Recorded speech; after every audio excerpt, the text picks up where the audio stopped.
The small town of Greenfield had always been a tight-knit community, but not necessarily a welcoming one. Tradition ruled over progress, and the air carried an undercurrent of resistance to change. James Turner, a prominent businessman and outspoken figure in town, was at the center of this resistance. James was a man who wore his biases like a badge of honor. For years, he had built his reputation on maintaining the order of Greenfield, ensuring the town stayed as it always had been, a place dominated by people like him. But his carefully constructed world began to crack on an ordinary Tuesday afternoon. He was driving through the town square when he saw her, a black woman standing on the corner, clipboard in hand, surrounded by a group of children. She was speaking animatedly, her voice carrying over the hum of traffic. Curious and annoyed, James pulled over and stepped out of his truck. He strode toward her with an air of authority. "What's going on here?" he demanded. The woman turned to him, her deep brown eyes locking onto his. "We're organizing a literacy drive for the kids," she said. Her voice was calm, but there was steel beneath her words. James crossed his arms. "We don't need outsiders coming in here and stirring things up." "I'm not an outsider," she replied, her gaze unwavering. "I moved here 6 months ago, and this is my home now." James narrowed his eyes. "Not everyone would agree with you on that." The woman smiled faintly, but it wasn't a smile of amusement. "I've dealt with people like you before," she said. "You can either step aside or join us. The choice is yours." James walked away, his blood boiling. He didn't realize it then, but that encounter would set off a chain of events that would change everything he thought he knew. The woman was Maya Carter, a journalist and activist who had left the chaos of the city to find peace in Greenfield.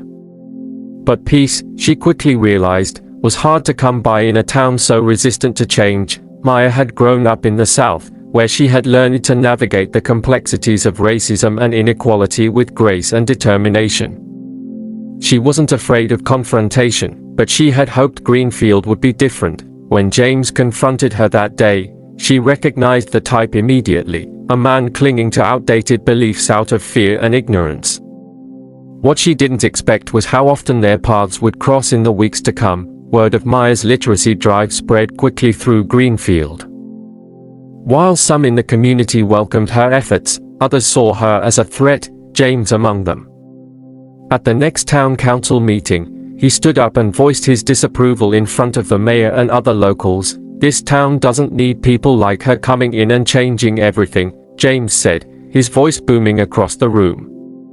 "We've done just fine without all these so-called initiatives." Maya, who was seated in the back, rose to her feet. The room fell silent as her calm but confident voice cut through the tension. "With all due respect, Mr. Turner," she began, "your version of fine doesn't work for everyone. There are children in this town who can't read. If you cared as much about this community as you claim, you'd be helping me instead of tearing me down." James clenched his fists, his face reddening as a ripple of murmurs spread through the crowd. He was used to people backing down when he spoke. But not Maya.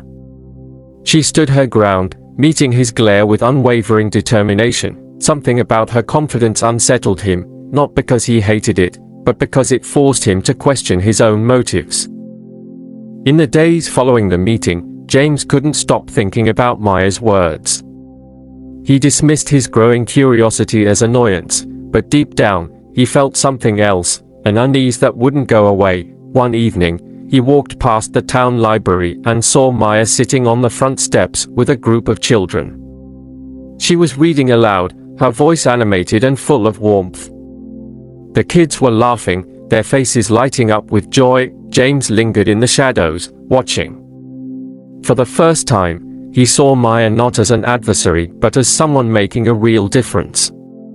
He hated how it made him feel, like maybe he'd been wrong all along. The next morning, he found himself standing outside the library again. This time, he approached Maya as she packed up books into a box. "Need help with that?" he asked, surprising even himself. Maya looked up, her eyebrows raised. You offering to help me? James shrugged, avoiding her gaze. I figured it'd be faster if I did. Maya handed him a box, watching him carefully as he loaded it into her car. Why the sudden change of heart? She asked. James hesitated, then said, maybe I'm just tired of fighting. As James began to spend more time helping Maya with her initiatives, whispers spread through town. Some people saw his involvement as a sign of change, while others saw it as betrayal. One night, James received an anonymous letter slipped under his door. It was a photograph of a rally he had attended years ago, where he had made a public speech filled with hateful rhetoric. The message scrawled across the back read, "We haven't forgotten who you are." James's stomach churned. He had buried that part of his life, but it seemed someone was determined to dig it up. When Maya noticed his unease the next day, she pressed him about it. Is everything okay? James hesitated, then handed her the photograph. Her expression darkened as she studied it. This was you? She asked, her voice laced with disbelief. James, she said softly, this isn't going to be easy. I know, he replied. But I'm willing to try if you are. After that evening, James and Maya's relationship began to evolve. What started as reluctant cooperation blossomed into a partnership built on trust, mutual respect, and shared determination. Maya remained cautious. While she appreciated James's efforts, she wasn't quick to forget the man he used to be. Still, she couldn't deny the changes in him. He wasn't just showing up to events, he was listening, learning, and taking action. One day, James approached Maya with a proposal. I've been thinking, he said as they sat in the park after a literacy workshop. We could expand this program. Get more funding, reach more kids, maybe even start a mentorship initiative. Maya looked at him in surprise. You serious about this? Absolutely, James said. This work, it's opened my eyes to things I never paid attention to before. I want to do more. Maya smiled, her walls slowly beginning to crumble. I like the sound of that, she said. As the days turned into weeks, they spent more time together, planning events and brainstorming ideas. Their late-night conversations often drifted from work to personal topics, Maya sharing stories of her childhood, James opening up about his regrets. One evening, as they walked through the town square, James paused and turned to her. Thank you, Maya, he said quietly. For what? She asked. For showing me that it's never too late to change, he replied, but not everyone was willing to accept James's transformation. The threats continued to escalate, growing more personal and dangerous. One night, a brick crashed through the window of the community center where they held their workshops. Attached to it was a note that read, "Stay in your place, or else." Maya was furious. This has gone too far, she said as she swept up the broken glass. We need to involve the police. James hesitated. What if it makes things worse? It's already worse, Maya shot back. You can't keep ignoring this, James. They are trying to scare you into silence. James knew she was right. He filed a police report, but he couldn't shake the feeling that he had brought this on himself. His past actions had sown seeds of hatred, and now he was reaping the consequences. That night, as he lay awake, James realized something. He couldn't just quietly change his ways. He needed to confront his past head-on and take a stand against the hate he had once perpetuated. James decided to go public. He scheduled a town hall meeting and invited everyone in Greenfield to attend.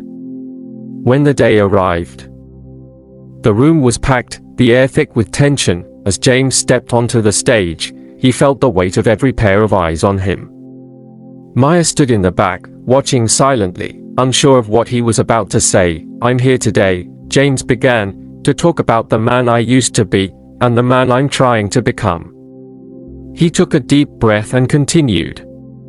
For years, I spread hate.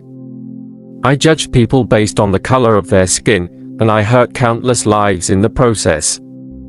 But I was wrong. And I'm standing here now to admit that. A murmur rippled through the crowd. James's voice grew stronger. I've seen the damage that hate causes, and I refuse to be part of it any longer. I'm committed to making amends. Not just with words but with actions. And I'm asking all of you to join me in building a better, more inclusive community. As he stepped down from the stage, the room erupted in a mix of applause and murmurs of dissent. Maya approached him, her eyes shining with pride. You didn't have to do that, she said. Yes, I did, James replied. It's time I stopped hiding. Maya couldn't deny it any longer. She was falling for James. His courage, humility, and determination to right his wrongs had won her over. One evening, after a particularly successful event, James invited her to dinner. They sat at a cozy restaurant, the warm glow of candlelight casting soft shadows across their faces. I've been thinking about something, James said, his tone serious. What's that? Maya asked. You've been my guide through all of this, he said. You've challenged me, supported me, and believed in me even when I didn't deserve it. And somewhere along the way, I realized. I don't just admire you, Maya. I love you. Maya's breath caught. She looked into his eyes and saw sincerity, vulnerability, and hope. I love you too, James, she said softly. In that moment, the past seemed to fade away, replaced by a future full of possibility. James and Maya's relationship became the talk of the town. Some people supported them, seeing it as a symbol of progress. Others weren't so kind, but James didn't care. For the first time in his life, he felt truly free. Together, they continued their work, expanding the literacy program, mentoring young people, and speaking out against racism. James became a vocal advocate for change, using his platform to challenge others to confront their biases. One day, as they stood on the steps of the community center, James turned to Maya. We've come a long way, haven't we? We have, Maya said, smiling, and we're just getting started, James added, taking her hand in his. Years later, Greenfield was a different place.